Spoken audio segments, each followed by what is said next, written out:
Momen Cak Imin tiba-tiba selepet Anies Baswedan pakai sarung, reaksi Anies disorot. Tengah beredar momen kocak dari pasangan bakal calon presiden dan wakil presiden, Anies Baswedan Muhaimin Iskandar Cak Imin. Momen tersebut terjadi saat Anies Baswedan bertanya kepada Cak Imin soal fungsi atau kegunaan dari sarung. Kemudian Cak Imin dengan lancar menjelaskan hal luar biasa dengan beragam fungsi sarung untuk pemakainya. Ia menjelaskan ada 3 kegunaan sarung yang biasa dipakainya ketika dulu berada di pesantren. Sarung itu dipakai buat apa aja? Oh, luar biasa kalau sarung di zaman kita pesantren ya. Paling tidak sarung itu ada 3 fungsi. Cak Imin menjelaskan fungsi sarung yang pertama adalah untuk sarungan, selanjutnya Cak Imin mengambil sarungnya untuk kemudian menunjukkan ke Anies cara memakainya. Namun meskipun sudah bersarung, Cak Imin mengenakan lagi sarung yang baru diambilnya. Yang pertama untuk sarungan, ini caranya. Sarungan ya.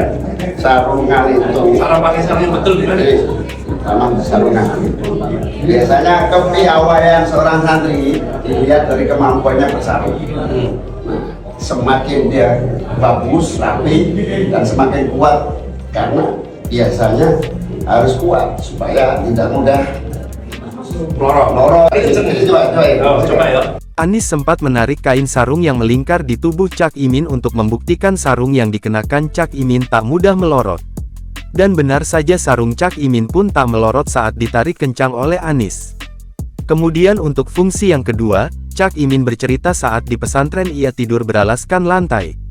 Menurut Cak Imin sarungnya itu bisa digunakan juga untuk selimutan. Fungsi yang kedua, dulu tidurnya di lantai. Oh, Sarung fungsinya untuk selimutan, kan menanti nyamuk. Itu. Selanjutnya untuk fungsi yang terakhir ini cukup membuat Anies terkejut. Cak Imin menjelaskan fungsi sarung yang terakhir untuk menyelepet orang. Kemudian Cak Imin mengambil sarung yang sudah agak digulung dan tanpa ragu dalam sekejap saja ia menyabetkan sarungnya itu ke arah kaki Anies. Nah, yang ketiga, sarung fungsinya untuk nyelepet nih, contohnya nih. Nyelepet. Nyelepet nih ya. Lumayan pedes. Usai menjelaskan fungsi ketiga, tiba-tiba mereka berdua melihat seseorang maling bersarung melintas di hadapannya.